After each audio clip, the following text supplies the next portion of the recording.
how do we help, let's say a teenager? How do we help them, like, recognize, but without almost letting them use that as an excuse?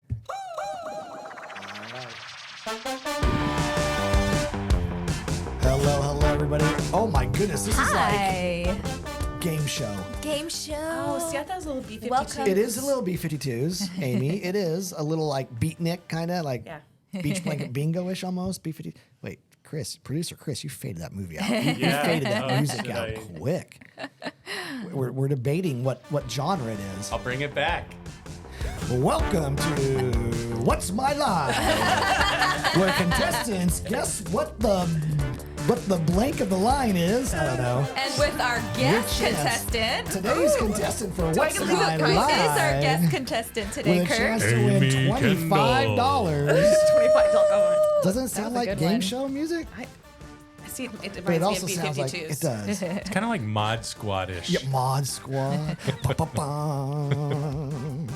Almost like Hawaiian Five-O also. Ba-bum. Okay, Hawaii Five. Wow, producer Chris, you picked a good one. We're I talking like about that. all All the right, we'll things that save the, that probably one. the millennial parents Yeah. are like, what the heck are they talking about? Well, welcome everybody to another episode of the On Purpose Parents podcast. Yay. Grace Yoon to my right, Hello.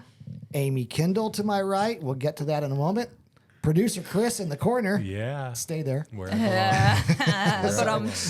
Every time I pick on producer Chris, Grace gives me just a little bit of a look like, come on, Kurt. It's Be nice. It's Mom a and be dad nice. with a kid. Be nice, It's Kurt. just a little bit. She laughs. And it's the and laugh yet and the eye it's- look. Yes. It's just like, dial it back. Chris is a good Stay in guy. line. Thank you for being my protector, Grace. Chris I is a appreciate good it. guy.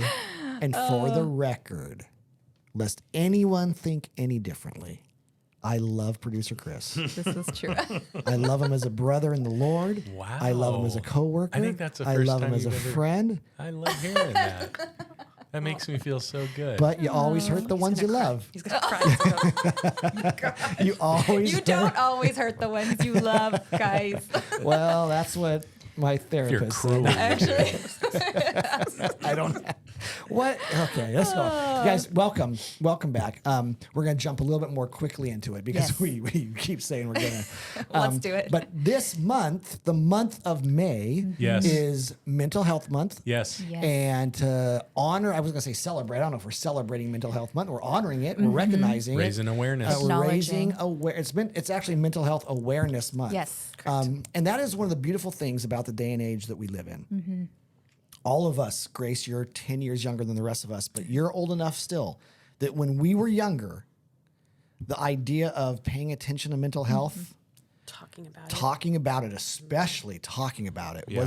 was a non-starter. Yeah. It wasn't even in the conversation. We might have known, obviously, we knew that there were people with mental health diagnoses, but man, you would never admit it. You would never tell a friend if your child was struggling in an area or diagnosed with something. Because you'd be so ashamed. You'd be so ashamed. Yeah. And one of the best advancements we've just made as a society, and the church, as always, not as always, but it is often the case. Sometimes the church lags behind in some areas, and the church in this area has probably lagged behind a little bit. But the church is even getting better, much better. The big C, the church, the worldwide church, the community of Jesus followers, however you want to describe that. We're getting better at it. And Amy, I think, is both a driver and a beneficiary of that, right? Yes. She helped our church get there, and she's also benefiting from it because for the first time in ever, lots of churches of a certain size, maybe with a certain amount of resources, can actually employ people, pastors like Amy, to help us as a church community really pay attention to and minister to families who are navigating this mental health journey, which, by the way, we all are to some degree, right? Mental health, you don't have to have a diagnosis of a disorder to be paying attention to your mental health. Right. You know, Absolutely. taking a day off is mental health care.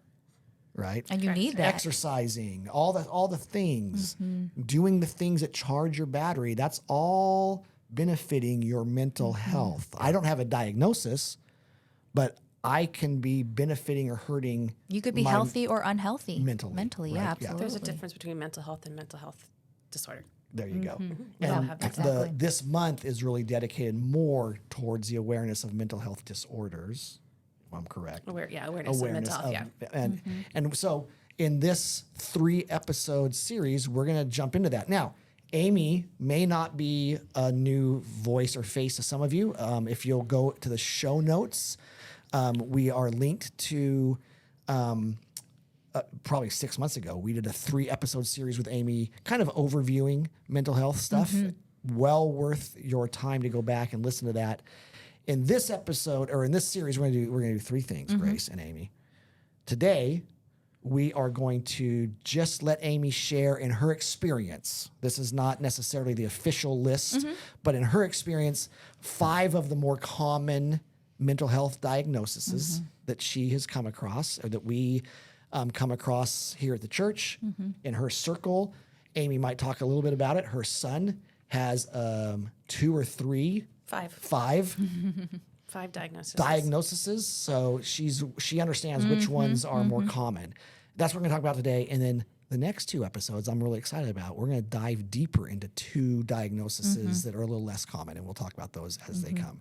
But Amy, welcome. Thanks for having me. Yay. We're so glad to have you and to learn from your experience. Thanks. All right. So do you want to take us away? Again, what are some of the common diagnoses you see? And I think as you share them, our parents are not going to be surprised. These diagnoses that we're going to talk about in this episode are things that people will recognize, but we want to just introduce this series with talking about those common ones, how parents could recognize them, how we can think about them, and then as parents, if either we're struggling with it or have children struggling with some of these issues, what can we do? How do we approach it? And because this is sort of overarching, we're hitting 5. We're gonna spend 2 minutes on each one. Right. And maybe Amy, you can just run this the next 10 minutes, and we'll just color Chime commentate. in. Give us what it is, the official kind of definition, one tip, and then where to get help for each one of these diagnoses. Okay. Does Great. that work? Does that work? Yeah. Uh-huh. Okay. Yeah, let's go for it. It's exactly how we talked about it ahead of time. Perfect. It works for me.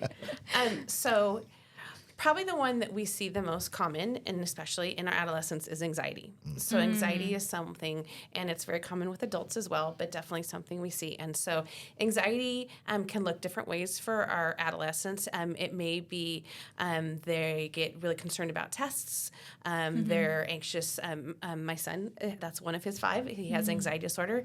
And so for him, even going to a new place and not knowing what to do, like we asked him to go to the auto parts store for the first time, and that was just like a lot for him. Like, I've never been there, I don't know what to do. And so just having those anxious feelings that permeate his life, and so it doesn't allow him to always move forward. It doesn't allow someone who has an anxiety disorder. Gotcha. And so it's very common. I think also in a very high performance standard world that we live in, we can have children that get very anxious because we sometimes as parents expect something. We expect certain grades. We expect them to do well in sports. And so we can have children that tend to be a little anxious about those things. And so that's definitely one of the larger ones. Gotcha. Anxiety disorder for some children is so extreme that medication is used for some people. It's definitely a preference for things, but it is something to look at because there are some great anxiety meds out there for people who are not able to continue on with their typical daily living skills. Yep. And so if you have a child who has anxiety where it is contributing to their life where they're unable to do typical day and age things, then seeing a therapist is a really good thing. We have, like here at Saddleback, we always talk about it. We have a really great list of therapists that we've vetted, whether it be an MFT or a psychologist, psychiatrist. If you are something where you're thinking meds is the better thing, then a psychiatrist is what you want to see. Both an MFT and a psychologist can't prescribe it, or to see a family doctor. Sometimes we do know that meds can be given out more often, and we hear about it in the world today. And so just be really careful about, who you see and someone that you trust that will do the right thing for your child. So if I heard you right, just be careful that we don't medicate unnecessarily. Just to medicate, but we don't yeah. avoid it if it's needed. You but to always- pay attention to that. You always want to do it hand in hand with talk therapy. So if you go to a doctor and they say, "Oh, your child has anxiety. Here's some meds. They'll be great," then you miss the mark. And so you want Gotcha. someone who wants to, because the reality is, then you're just putting a Band-Aid on a bullet wound. And so you Yeah. want to have, you want to see, that's why a psychiatrist is great, Right. or seeing a therapist and doing talk therapy, because we need to teach our children how, when they get in those situations, like for my son, there's that fine line of, I've learned when I have to push him through it and when I have to let him sit in it, and then we can go through it. Gotcha. And so it's creating skills and habits for them, so when they do get those anxious feelings, they can do some self-talk and be able to realize, okay, these are my anxious thoughts getting involved in, not what's really happened. So for some of them, they're like, oh my gosh, I'm gonna go, they're gonna make fun of me, I don't know what I'm gonna do. And so you can say, they're not gonna make fun of me, that's my rational thoughts. So they work on skills Gotcha. to give our students what to move forward. So, That's super helpful just in terms of what you said as a way to kind of gauge if a psychiatrist or someone you're talking to just does the meds alone. That's just something that's a tip for parents to make sure that they're being supported by people who are going to do both or encourage both sides. Quick question that I think might apply for all of the different diagnoses you're going to talk about, but is there a certain age where diagnosis is, I guess, diagnosable? Like at what age, let's say, even with your son, was he diagnosed with an anxiety disorder versus is there an age that's like too young to know, to get diagnosed, and it's more just kind of wait and see? Like for our parents, because we have parents who are listening at all ages, from birth to college even, just like how do we think through when do we start to lean in more if we are worried for our children? For anxiety, you can see it at all ages. For my son, what I say, he was probably an anxious child pretty young. I remember so clearly he never wanted to order at a restaurant. Like even at McDonald's, he didn't want to order. It was like, nah, that's not going to happen. So he'd tell me, and then I would order for him. And then it got to the point where I was like, hey, this isn't healthy, and I can't speak for him his whole life. And so we worked past it. He didn't probably get a diagnosis until he was in his teenage years, maybe like preteen. And so I think, are there children who at a very young age get a diagnosis of anxiety? Correct. Yes, they do. But you will see as a majority, it will be that preteen, teenage, if it is something that is obtrusive that keeps going on in their lives. But also some people live their whole life and don't get it until much older. But that's probably if it's something that is prevalent and goes on in their early childhood and continues on, that's usually when it gets diagnosed. Got it. Thank all you. right. Helpful. Anxiety, very, very common. What's another one? Another one is depression. Gotcha. So depression, as much as, we were talking about the olden days and people talk, they call it malaise, Malaise? malaise. It's much more common. And so for depression, there are people who just are sad. I mean, that is very true. But true depression, a lot of times, can be a chemical imbalance. And so that's something to definitely, again, look at. And so it's, for our teenagers, it's that they're very sad. They don't always have as much hope. They tend to look on the darker side of things. They kind of tend to be the cloud ahead over them. They may not want to get out of bed because there's just nothing to really do. Like, why? Like, life is so depressing and so sad. Right. And that's more of an ongoing state versus I don't want to get out of bed today because I didn't study for my test. Yes. Right. Or I had a fight with a Or friend. I had a fight with a friend. Or my boyfriend broke up with me, or my girlfriend broke Right. up with me. And I'm grieving. There's a Yeah. difference between sadness and this is the easiest way to say. All of us have been depressed. Not all of us have depression. Gotcha. And so it's okay to be depressed. Yep. But when it's a long living thing, it goes for long. That's depression. That's Gotcha. helpful. That's helpful. So how do we help? I'm going to tie in and the anxiety and the depression, because I do think those two maybe are a little bit different than the next three. I don't know. How do we help? Let's say a teenager. How do we help them, like, recognize but without almost letting them use that as an excuse. And I got to be careful. I'm a Gen Xer, right? So my parents would have raised me like, quit worrying, anxiety. Quit worrying, suck it up. What's wrong with you? What's wrong with you? And there is an aspect, and I might be outdated.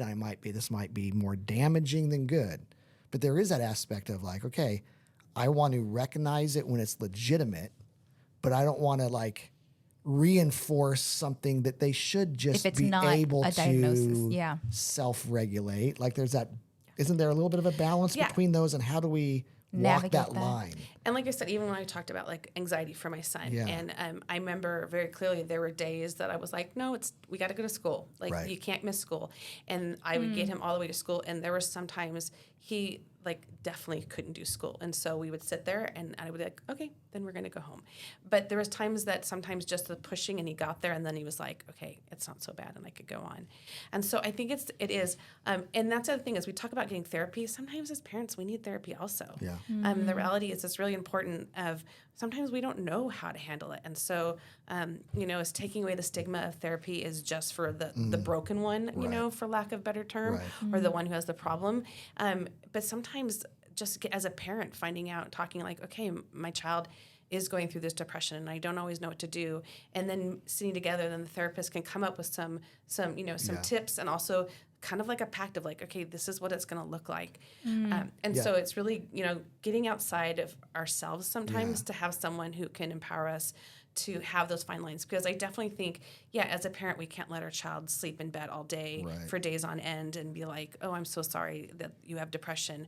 Because a lot of people have depression and can do life, but when it gets to, that point, then that's when you need to intervene with the doctor usually. Awesome. Is it too simplistic to say, because this is how I kind of approach it with my own kids and even myself, right? With different things, and how I'll oftentimes say it to a parent. And maybe this is too simplistic, or would you say, no, that's an okay way to simplify? It's okay to simplify something. I don't want to make it simplistic and minimize it, right? The difference between visiting and living there.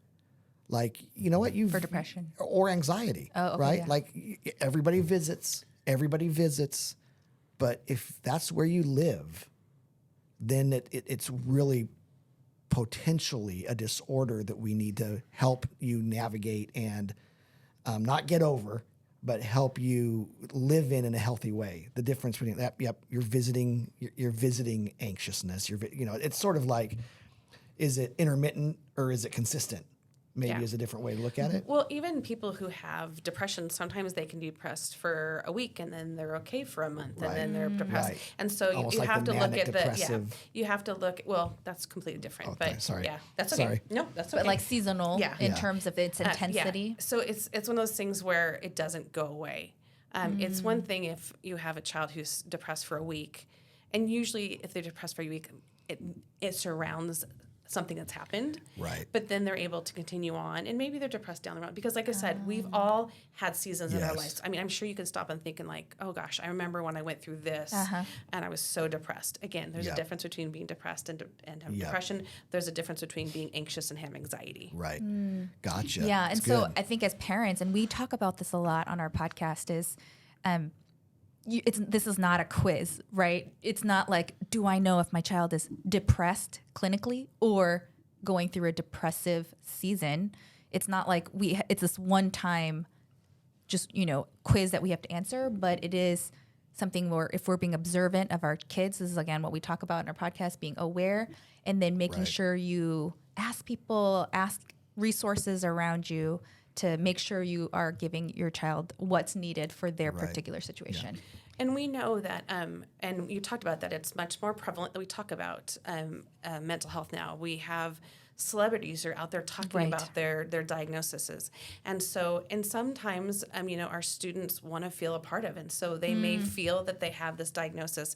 And that's why it's really important to get a doctor involved, to get Yep. someone involved outside of your circle instead Yep. of your child diagnosing themselves or yourself. Right. When I went Right. through all my schooling, the very first thing they told us when we took psychopathology, which is all the diagnoses, they said, don't diagnose yourself, don't That's diagnose good. your family and friends. Gotcha. And so the Yeah. thing you always want to do is if you have a child who you see has some tendencies, bring in a professional, someone who would be able to tell you differently. That's helpful. Okay, moving on. Number 3.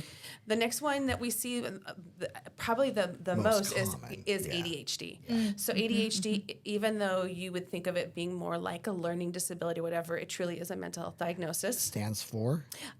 Attention deficit hyperactivity disorder. Gotcha. And so they used to have ADD, which was just attentive deficit disorder, and ADHD. Now it's ADHD or ADHD without hyperactivity. Gotcha. And so they just call it ADHD now across the Yep. board. And so those are the students who usually always is involved in like their everyday lives where they have a hard time attending to things. They get easily distracted. They're irritable. They may be the kids who bounce off the walls. Producer Chris, don't look at me like that.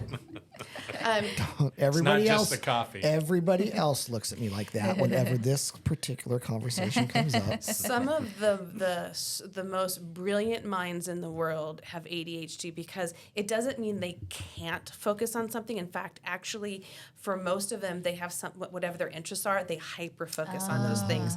But it means, again, this is another one of my son's diagnoses, and for him, if it doesn't pertain to him and he doesn't care about it, he calls it Caden world, and he'll go where he just thinks about other things, and off he goes, and he comes back. And like I said, my son is brilliant in his IQ, but it's just those things of they have a hard time staying focused, and so they're the kids that are kind of bouncing off the wall in classes. They're the ones that, when we joke about like up and we go squirrel, they tend to be the kids who like, we're on this and all of a sudden they're like, what about blue? And off they go and they've taken a whole class somewhere else. Right. And so we're seeing it a ton. It can be very overly diagnosed. We're seeing it a lot. Right. I have my own beliefs on ADHD and sensory processing and how those two go hand in hand and the differences. But for a lot of children, medication is an idea for it, and and for a lot of kids, it's fabulous. There's also other ways that they can handle it, whether it be diet or CBD and all kinds of different things. But so Would you? Why am I nervous that you said CBD on a Christian podcast? It's not CBD with the THC. THC. It's just true. It's just oil. So it's Gotcha. Okay. But some people don't do. I'm sorry. You said that all my little Christian tinglies went up because I don't know anything about it anyway. Real quick, Would you suggest that of the disorders, of the diagnoses, ADHD lends itself to being overly medicated? Is that one that can I go there? Is that safe to ask? You can. So I'll be really honest. I think for a lot of kids at a very young age, we diagnose them with ADHD, and some kids truly have something called sensory processing disorder, which is very similar. Gotcha. So it's very similar. Interesting. I swore my son because my son was probably he was in preschool when they said, oh yeah, I think he has ADHD. And I was like, no, it's sensory processing disorder. And he got tested and they said, oh yes, it's sensory processing disorder. And so I lived a little bit in denial until he was in 4th grade. And then you realized. And then I got him tested again and they were like, oh, he definitely has ADHD. And he was able also to articulate his thoughts. And so there are a lot of children that I see that we do know that there's 2 different types of meds. There's 3 categories, but there's 2 different types. There's a stimulant and the non-stimulant. Okay. And so for kids who have the ADHD, the true hyperactivity, the stimulant helps because it counterbalances it. And so we do know that there's a lot of children, and especially adolescents, who take these meds for ADHD with stimulant who don't have it and they use it. It's abusive. Gotcha. And so we do have the kids who are taking Adderall to stay up to study for a test, even though they don't have ADHD. They're taking, things of that nature. Gotcha. And I think one thing, you said a whole bunch of things that some of our parent listeners might be like, whoa, like I don't know what that means. And I think what we want to encourage parents with this episode is, one, like you said at the beginning, Kurt, we want to talk about these things. We want to be a resource to parents. So if Amy says something where you're like, that triggers my curiosity, my interest, I want to learn more about it. This episode is not diving so deep into it, but obviously you can tell there's so much we can dig into it that as you're listening to Amy touch on these really big subjects, very quickly. If there's something that triggers your attention, take Yeah. a note and Yeah. dig into it more will be our encouragement. That's perfect. And that's how we'll set up the final two. The final two, why don't you just, what is it and what might be something a parent would observe that might make them think maybe my child has this disorder, and then that for these two, that's about To all we'll do. explore next steps, To yeah. explore next steps. The other big one is autism. Autism is considered a mental health disorder, and so autism is the big one. It's one of those things where it's usually noticed at a very early age, usually before the age of 1. It's usually a language delay, a social emotional delay, and also a sensory delay. And so those are the things that you'll see the most common, whether it be lack of eye contact, and so there's just a whole bunch of them. So that's a large one. And that can get diagnosed as early as Before 1. before 1. But, I mean, wow. it can be diagnosed very young. Gotcha. But typically, a diagnosis before 3-year-olds is the most typical. Yep. But it moves so quickly. I think it's down to like 1 in 66 or 1 in 50 something. And like it's very prevalent. Right. It's much more Gotcha. prevalent. Wow. More prevalent in boys than it in girls. But doesn't mean that Gotcha. And then last but not least, The last one that we're seeing the most is obsessive compulsive disorder, or OCD. And so obsessive compulsive disorder is both obsessive and compulsive thoughts. So it's again, this is one of my 5 from my son. Yeah. For him, for a lot of people, it may be someone who always thinks that they have germs on their hands, and so they're obsessive hand washers. My son always was afraid that he didn't turn the light off, and so he had to keep checking to make sure his light was turned off. I had a girlfriend with a diagnosis, and she always thought she had hit somebody when she was driving her car and had to keep turning around to make sure she didn't hit someone. It may be the kid who lines up things, and if you move them out of place, they get to be Right. like, no, they got to be a certain way. They may have to do something in a certain order, and so again, it's obsessive and compulsive thoughts. Gotcha. Usually, and and typically with OCD, is there medical? There's not no, as much, so it's right? it's talk therapy. Gotcha. I can attest, as God is my witness. My son this is exactly what he did therapy for, and he is a different person because he That's did amazing. psychotherapy. Yeah. So by the end, he had to like touch the inside of a toilet bowl. He had to touch like the floor and pick up things. This was this was before therapy. This is at the very end of his therapy. That's what they're having him do, and he was able to do it. And so Like he was able because of to the accomplish germphobic- that. he was because because Thank you. He was. So talk in his- therapy helped him Helped him get be to able, that point. He was able to touch the inside of a toilet bowl, even though and not have to- I don't want to do that. I don't know if I Good could on do that. him. But yeah. so they Good had on That's him. amazing. touch Yeah. doorknobs. Right. And so there's just things like, again, if you have more like your hand washer or whatever. And so for him it was germs, and Yeah. so he was able to do that. And talk therapy doesn't just mean you talk. You also do have some steps and things you do, Like So homework. so Gotcha. psychotherapy Yeah. as they call it. And so he did that, and it was amazing. So it's not something like you can take a pill and it goes away. It's definitely a talk therapy. What is the best all-inclusive website for a parent to go, okay, I just want to learn more about mental health in general. Maybe our website has some good stuff, but what's also is there a catch-all great website, mentalhealth.org, or does that exist? As much as it sounds, the things I use a lot as I go to the Mayo Clinic. Mayo Clinic tends to be very they give you straightforward what it is. Gotcha. But every diagnosis, because it's so common, we talked a little bit. My son has Tourette's, and so everyone has their own. So there really isn't that one. The Mayo Clinic does it well as far as if you truly want to want to know what it is, what are the symptoms, what Sort are of the like the signs. basics. Yeah, but as true as as far as how to move forward, you need to. We at Saddleback, we do have those lists. So if that's something that you're interested in, you're thinking, gosh, my child may have that.